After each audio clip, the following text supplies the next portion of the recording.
the world you are. I'm just going to talk about candid stuff. Before I begin, I just saw this crazy video. It inspired me to do this now. By the artist Tyrone Frisby. He's just put his camera up and he's just doing a whole bunch of stuff. And I thought that was just brilliant. And I said to myself, let me go online and speak to everybody at this hour. Why not? It's almost 12 o'clock. It's 11:33 a.m. Hi, Liz. How are you? I'm just going to talk about the eclectic mind of an artist and how crazy, delusional, nuts, however you put it, sensible, nonsensible, who cares? Today was a pretty boring day to me, and when I get older, I just turned 50 October 23rd, almost a month ago. When you get older, boring is good, you know? I don't know what you guys do out there, but I guess the mind kind of settles down, and you just want to stay quiet. Sometimes you don't want to listen to music. Sometimes you just don't want to do anything. You just want to have a quiet mind. But that boring is what is boring to you. Boring to me could be, how can I say, thinking about or reading something or going on social media or watching a television show. That's boring. Boring to you could be anything. It could be playing tennis. It could be outdoor activities. It could be indoor activities. It could be anything else. I mean, boring is a topic that's individual to somebody's mindset of whatever age you are. But as either you propel and you gain a momentum as you get older, or you slow down. I think I'm slowing down, but my mind doesn't slow down for anything. For instance, I saw this thing today, which is weird. If you go on my Facebook, this is a thread that I read. A freaking dog from Florida presses the gas and hits reverse on the car and is twirling around for a whole hour. Now I'm reading this stuff, I'm like, what? A dog? It's a black Labrador, a large black Labrador, and it's on CNN. I mean, it's everywhere now. I mean, if you look on your page, you'll see that. But it's just amazing how animals instinctively do things just out of curiosity. They're just like us. I mean, he's teaching himself how to drive without an instructor. I thought that was freaking great. You know, you get these little tidbits in life that just draws the abstract mind, like the paintings behind me. You know, the ones I done. You know, those crazy ones there. Yeah, you know, in that sense of the matter. Hello, Pedro. Hello. Let's see, Chetena. How you doing? And Liz, of course. I'm here talking about the eclectic mind of an artist and how we pick up pieces from life and actually incorporate it in our way of thinking and our way of producing work. It's actually not boring. There's something else. I'm doing the first thing is the Facebook topic. I have a whole list here that I'm going to talk about. Moving along to the next topic. Likes and dislikes. You know, I say this a lot in my videos. I cannot stand it when someone doesn't know art. But then again, I understand it too when it says, my uncle draws, my aunt draws. They take it like a pastime. And you say to yourself, wow, I'll do this all my life. This is how I do these things. I mean, what do I know about your uncle, your aunt, or your whatever family member that appeases you, even your child even? Sometimes it's viewed as a compliment. Sometimes it's just straight out WTF. You know, you say that acronym because I don't know who's listening, and I'm going to be very respectful to that notion. Maybe a word may slip around or two or whatever. We artists we do not think alike. We are not alike. We're just here creating. We don't know why we create. We just love doing it. Narrative, not narrative, political. the whole range of this existing life. You know, and this social media platform is really good because it informs us about where we are in the world. It's actually better than what's being broadcasted in television. You're broadcasting yourself, and you are the television to many others that are out there. How can I say it? Expressing your ways, your thoughts, or whatever. And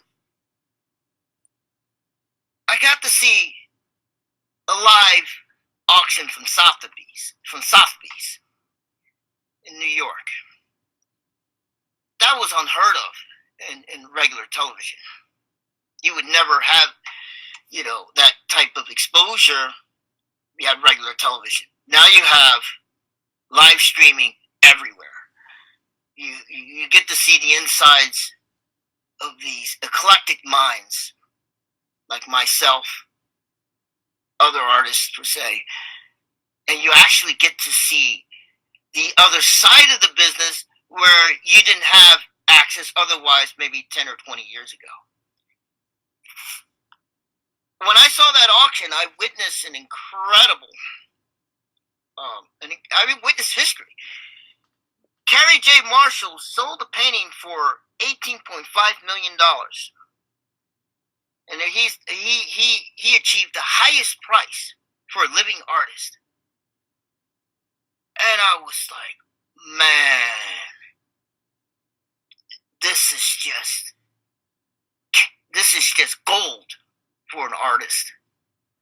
And it's just the things that may be, the things that could be, the things that may not be. Who knows? Who cares? It's just the possibility that is out there that fuels the creativity. Not that way, not money-wise, but the anticipation of financial emancipation, per se, and hopefully be on the other side of the gate and empowering others quietly, if you do it responsibly, I believe. Because as people, we naturally give, unless we're complete narcissists or megalomaniacs. No, that's a different story. They take, and then when they get hit rock bottom, then you wonder why. But then again, you never know. Some of them are very lucky, or some of them are very quiet, and they do that balance of what life is. I like to collect stuff. I mean, stuff, and it draws my creative hands to do those things in the back. I love cars. I just recently bought this thing at a flea market. It's just a beautiful thing. Look at that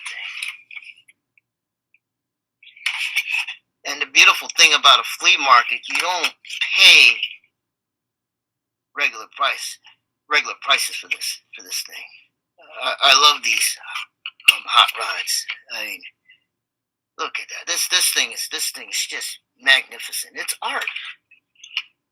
And what I appreciate about this is not a conventional design. It's modified. It's almost like it is art. I mean, the wheel. Somebody can build a car like that, I'm sure of it, but this is totally engineered for artistic purposes, totally. And I get it. And this is something that I'm going to probably draw in my sketchbook because I love these things. Would love to drive one of these things. I'd have to tap the gas real light on these things with that kind of engine. But it's just a beautiful piece of work, man. Whew. It's like that 12-year-old kid in me is just drawn out and just like, and what a gorgeous piece of die-cast metal, rubber, and the engine exposed. I'm always fascinated by that. But again, and a lot of other stuff I collect. Well, I bought some cameras, which I'll use for production work. Here's one. that I use. I would stick this on the window of the car and actually record inside the car. This one too here. This baby here too. Where is it? There we go. These two babies here. These are part of my documenting devices to record what's really out there. People or myself or fail to see what's around them sometimes, and I believe it's very good to actually record what's around you, and hopefully if this world doesn't blow up and all this stuff doesn't get magnetized, all this digital stuff, we have something to give to the next generation after we're far gone. I always like to use Van Gogh as an example because his brother's wife, Johanna, was the one that saved all of his notes to the correspondence that he had between Theo, his brother. And that story was actually preserved and his estate by Johanna Van Gogh after the brothers died. That correspondence was gold for these literary people. Now his paintings are selling for insane prices, but the story behind the paintings are actually what brings the audience. I mean, right here, over here. Hi, Oscar, all the way from Dallas, Texas. I got two people from two different parts of America. I love this. Thank you guys for being here. But going back to what I'm saying, the story that we have individually is so very important because we reflect what we put on the pages, the canvases, the sculpture, the multimedia art, the conceptual art, however it's done. I mean, this art world has just gone bonkers. It's just weird. I mean, there is no structure anymore. None. I mean, it's like when I went to PAFA, studied all of these elaborate, I'll call it performances, the conceptual end of the art world, I realized what was the matter with people then when they started that crap back in the... No, it actually goes back further than that. Duchamp started that mess. And the intellectuals literally infiltrated the art market. And it's like, does our talent really mean anything anymore? Online, there's an artist by the name of Edgar Jerins and John Thornton, and there's another artist involved. And they're having a conversation about the diminishing appreciation of what art really is. Because now you would put a line on a wall. I mean, a white wall, just a straight line, and write an elaborate essay explaining why that line is there. And they're gonna buy it. What's wrong with these people? It's like, even music. I'm not a musician. I'm not a singer. I produced 2 songs. They're horrible, but I'm having fun. I'm not there to be serious about it. But if somebody takes me seriously, I'm like, what the bleep bleep? I'm like, goodness gracious. Genuine talent is overseen nowadays, I think, in all mediums, because the accessibility of technology that we have here today. And that's really disturbing. It's like, what happened to the hard work and discipline? I know, Duchamp started the mess, but he actually was talented. The guy can paint, he can draw, he can get away with it. But when you get all of these posers, I call them, these academics that come up with an innovation and a science project, and they just convert it into art. Wow, I'm really like boggled by that crap. I've been ranting about that for a long time. And it's odd that Damien Hirst and his formaldehyde shark, another concept. The guy never, if my information is correct, he dropped out of art school. He so happened to put a group of artists back in the 90s. They're all famous now. But he approached Saatchi, the biggest advertiser in England at the time, when they would do campaigns for presidents and the whole bit. I was like, what is going on here? He literally convinced him. He started. But what makes him interesting, I saw a video on Damien Hirst. He's talking to an actual talent in England. I forget his name, but I have it on my thread. If you have time to like scroll down and look at it. But the conversation was all about collecting things, the things that make you an artist. And every artist, from the minimalist to the pack rats like myself,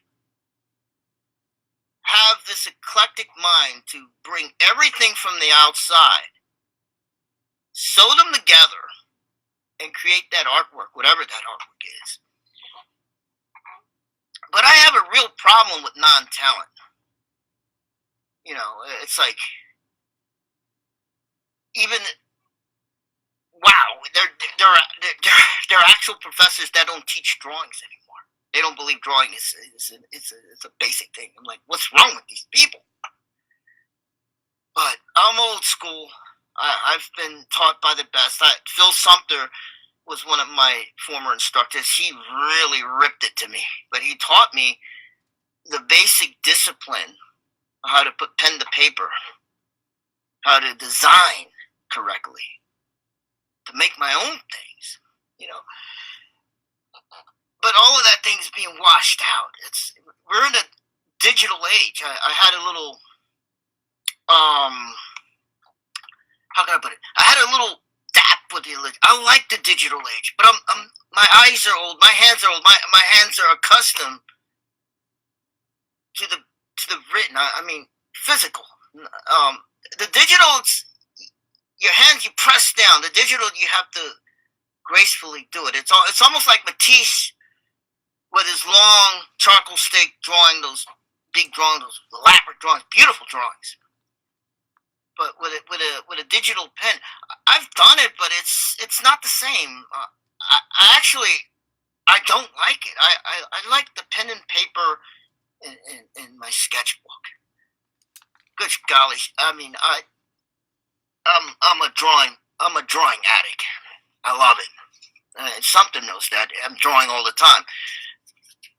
And these little things here, these little sketches here, all done by hand. I can't do that digital stuff. I don't know how they do it, but some of this stuff is phenomenal. But you know what's messed up about the digital? If you don't have a good print or a good copy of it, you're going to lose thousands of hours of work. That stuff's going to go. Whereas when you have a physical piece of paper like these I showed you, and it doesn't get caught in some type of catastrophe or whatever, you have a chance in hell for that surviving for centuries. And little these millennial nowadays, either they're doing the old school stuff, quote unquote, or they're doing that digital stuff that's just going away. I remember a time we had notepads. We write. They don't teach cursive in school anymore. We used to write that stuff. And I saw a Facebook Live of a friend of mine, a show that I see quite frequently, where a singer had all of his notes on his phone, the idiot. I mean, he put all of his songs on his phone, not knowing if that thing will crash and you lose all that information. There's no notepads. There's no physical evidence of what you've done. I don't know if they even believe in a printer. I believe in printers. This thing goes bad, I have a printer for important stuff. All the other stuff, I don't care. I mean, 50 years in this planet does teach you something if you're aware of it, or you just walk blindly in the surf like some people do. It's funny. I really look at people how they drive, and you know, when you're out on the road, you get the really smart ones, you get the really stupid ones, you get the ones that are clueless. I mean, the driving culture it's like the mass. I mean, it's great because you're talking about life decisions in a snap of a moment. Because if you don't make that decision in a snap of a moment, you'll be dead. You know that. Anybody that's a motorist like me know that. And I learned a lot from driving. And I like to apply driving as a catalyst for decent advice for people out there that actually don't see. I don't mean that you got eyes, we can see everything, so forth and whatnot. But I mean, if you talk to a non-driver, oh my God, it's like, okay. Or if you're a cyclist, if you're riding a bicycle, and you know, they have somewhat of a view, but when you're in a car, you got like a 2 or 3 ton thing that can kill you. And you know, brother, like an artist, just, oh Lord, it's the response. This is one of the things that I like about having this piece of paper called an MFA that I like. It's the response from the marks that you make on whatever surface you put it on. And generally, it's said that the artists are not to comment on your work. That's baloney. We comment. We're the ones making it. We're the ones that put that thing together. How in the heck did somebody out there that doesn't wear your shoes talk about what you do? If you can't express it, but you made it, right? Come on, Oscar, you know, Phil, you know, you come across these idiots. I think so. I mean, you just go, you give them the hand. And I've been through many shows where I just walked away from people when they start talking stupid stuff, when they think they know what the hell they're talking about. And sometimes you get the people with money. Ooh, God. You get some of them, brother. They're just one of the most annoying.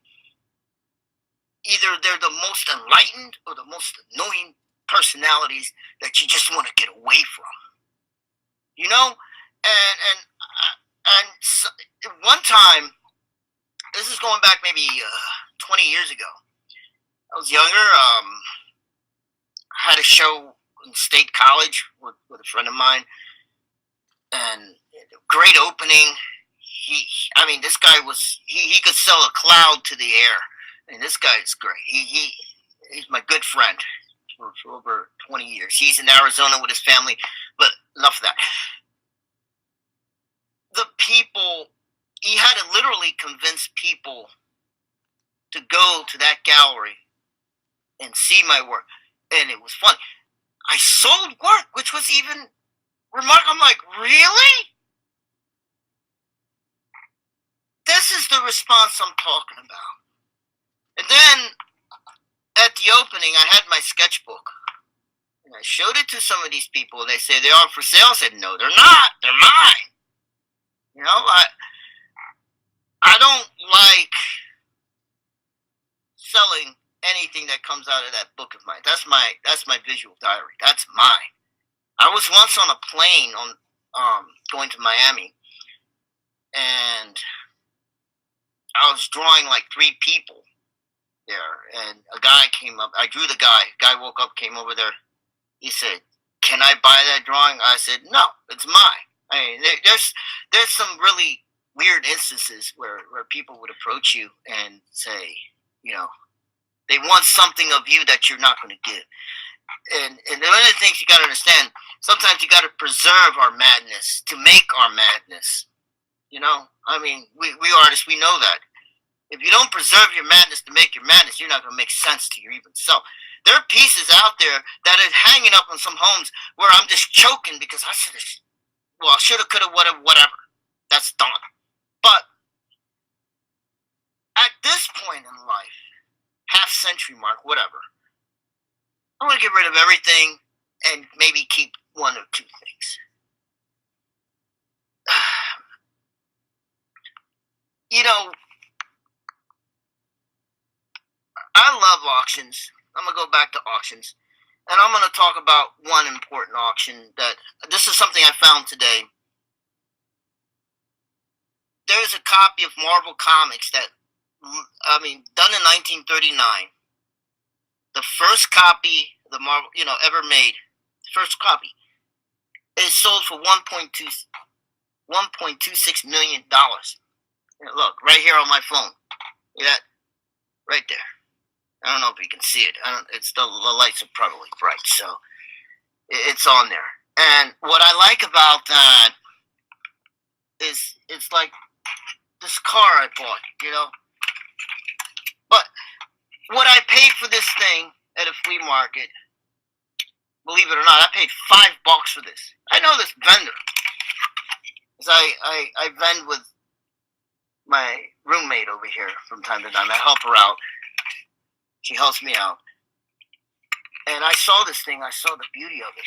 And I'm thinking about the very comic book over here that sold for $1.26. I mean, that car could be worth that in the next 100 years. Who knows? I have no idea. Or it may not exist. We may not even be here.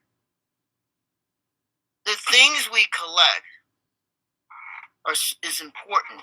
It's not for the money value of it. It's for the content and what the content does to us as people.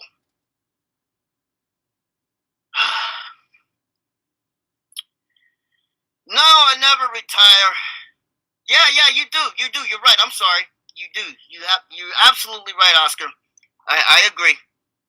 Sometimes you gotta take the you gotta take the responsibility out of your hands and let somebody else take care of it. I definitely agree with your comment right there. Absolutely.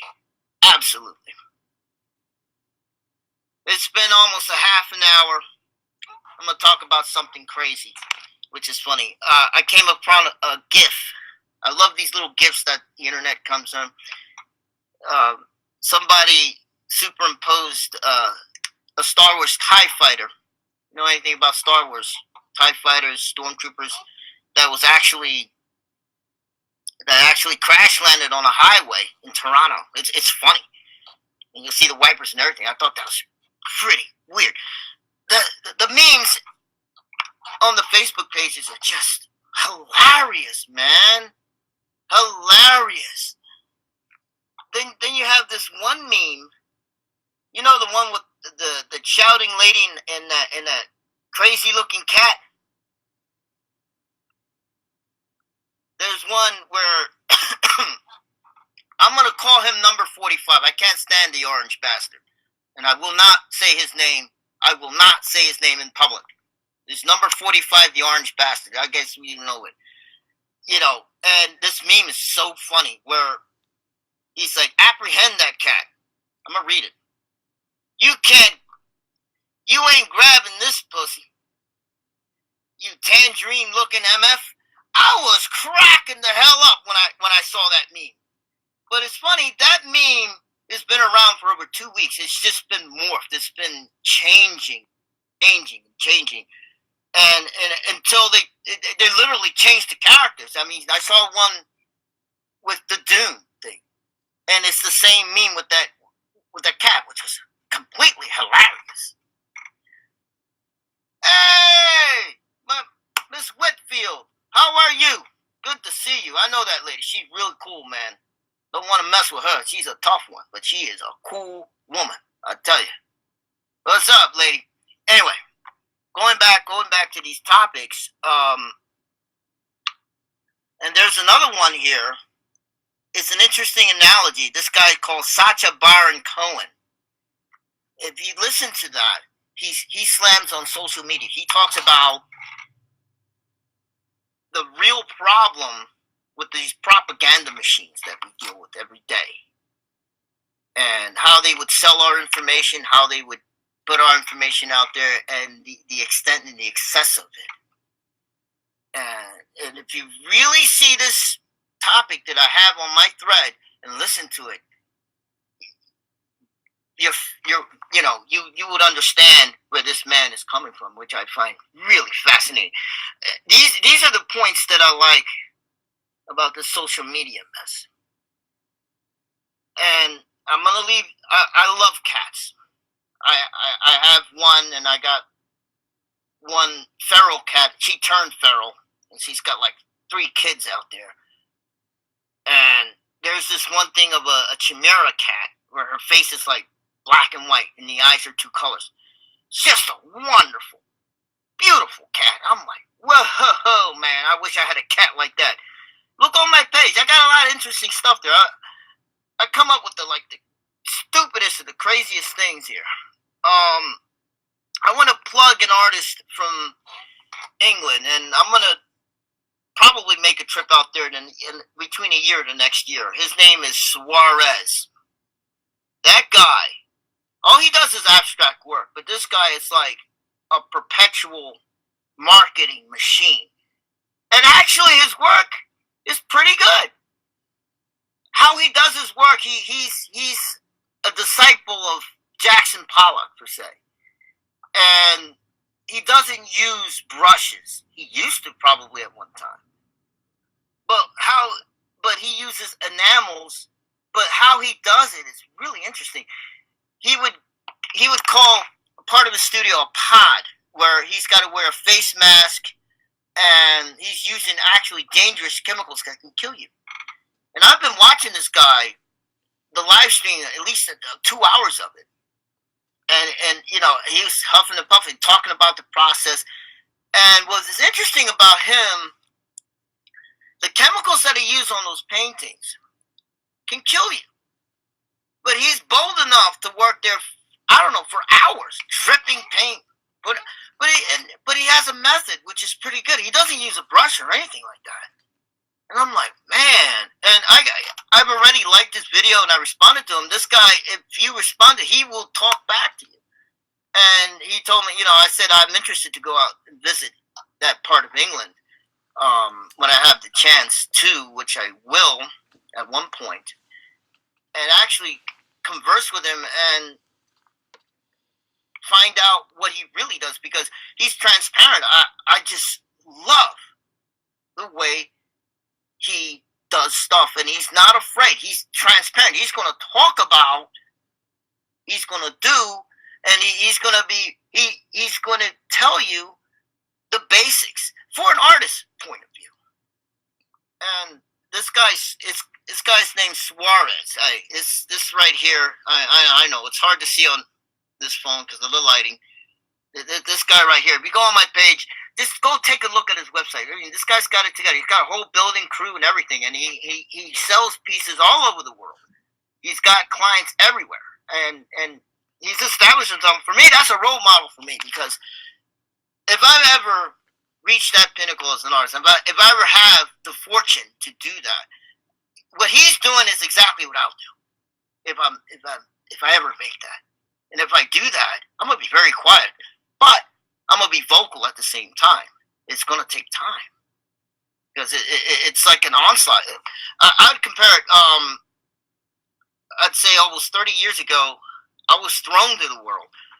I won this thing called the William Ellman Crescent Memorial Traveling Scholarship. If you know what that is, that's from the Pennsylvania Academy of Fine Arts. I was this young kid. I don't know. I was like 20, 21. I got so frustrated with school. I got so frustrated with people. I just did the work. I quit my job. I was living with my parents. And I said, let me focus on the art.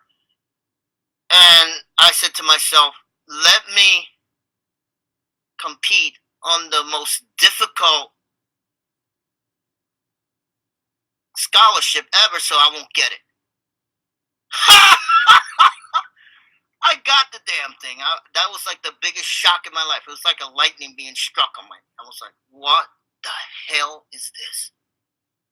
And that experience was very vital for me to continue to do this, because if that had not happened, I don't think I'll be talking about this here. I would probably be a boring person. I don't know. I can't really say. But when I was thrown to the world and actually saw what was really out there and how much at that time, we were talking about early 90s. I'm talking about the summer of 1991. The Europeans are great, but they know you're American. They hated your guts. That was the hypocrisy then, and it's probably worse now with the orange idiot that's sitting on a throne right here. And to see all of the artworks that I saw in textbooks was just mind-boggling. And getting in touch with artists that I didn't really know, like William Maynard Turner, per se. When I visited the British National Museum in London, England, he actually went blind towards the end of his life. And I saw he did a whole room of paintings before he went blind. They were huge. And you would literally see each painting deteriorate. It was the most fantastic sight I've seen since I came across Diego Rivera's in Spain. No, not Diego. I'm sorry. Velasquez in Spain in the Prado. But anyway, going back to these experiences touch you here, and it stays with me. It was just one of those. I was this inner city kid.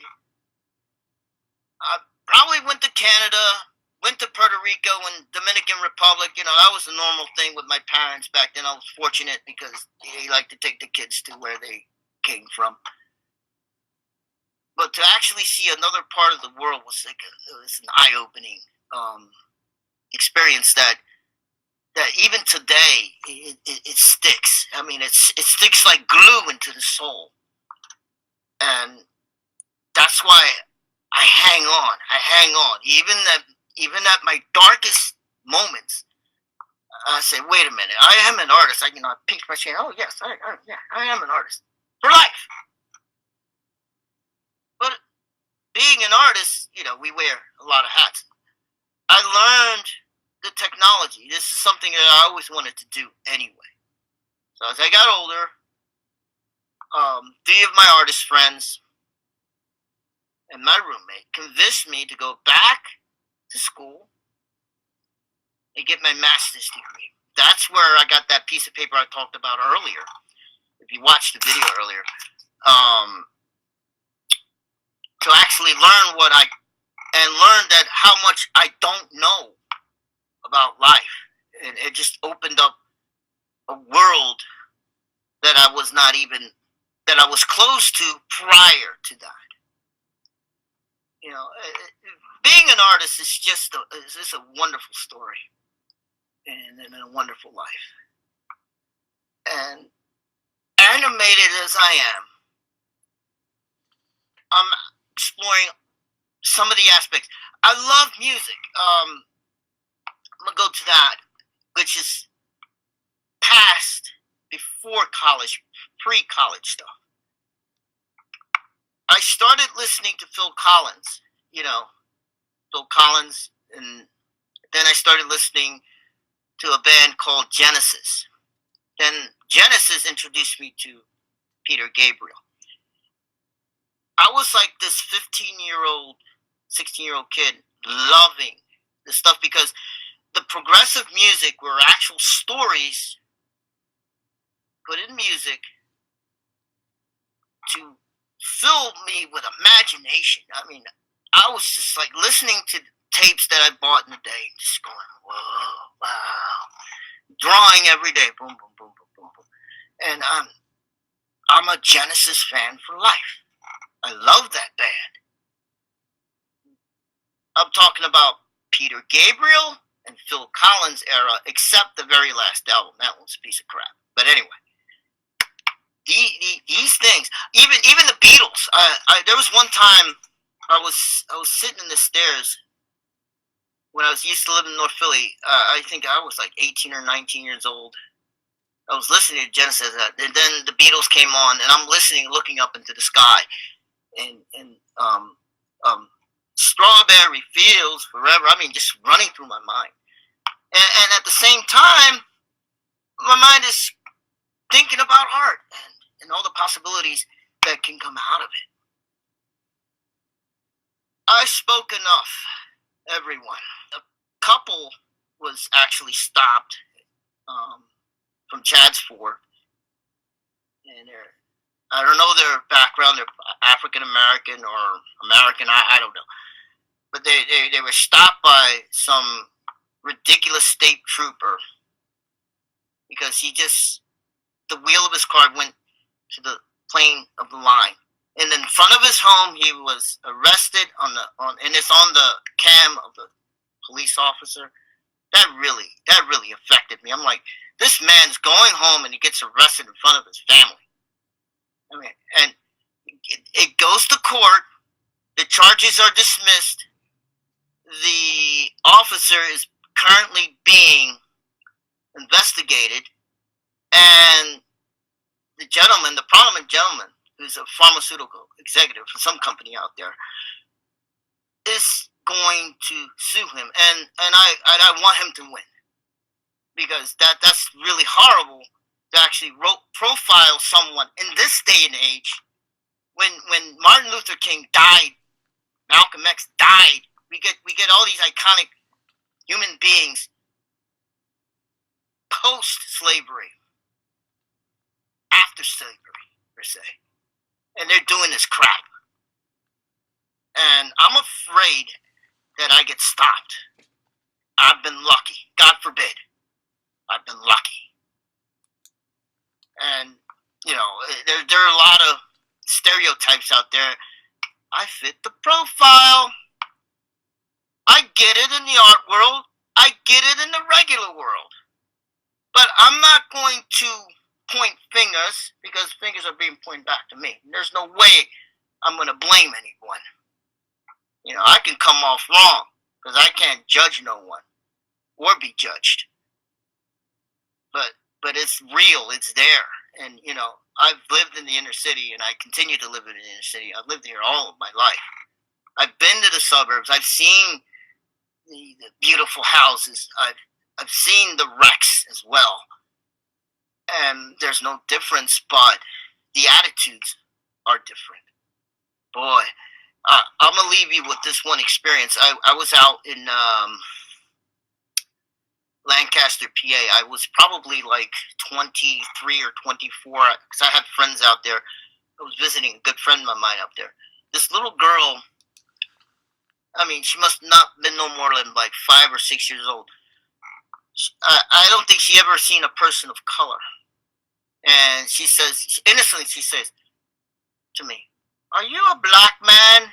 I just looked at her, and then I think her parent or brother came up. Oh, they're apologizing for it. I'm like, no, that's okay.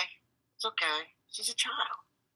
But to hear that, it's almost, it's disturbing. But again, it's an innocent child. You can't blame him. You can't blame the kid. But these are a lot of the things that, being a person of color, we deal with on a daily basis, for crying out loud. And one of the annoying things that I get sometimes in the summer, I would see some of these Caucasian ladies. I'm dressed well. They'll be hugging up on their bathroom. I'm like, what did I do to them? I just keep going. I'm like, wow. But despite that, that crude part of life, which I dismiss because that's nothing to do with my art, but it also reflects on the art that I put out there to show people and to help people. That's what I do. Show people, help people.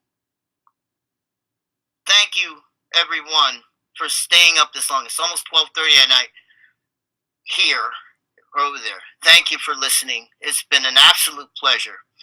Ashok, thank you. Miss Whitfield, you're wonderful. Love you, man. Oscar, thank you. Phil Sumpter, thank you for being here. You guys have a great night. I'm signing off. Good night. Have a great day.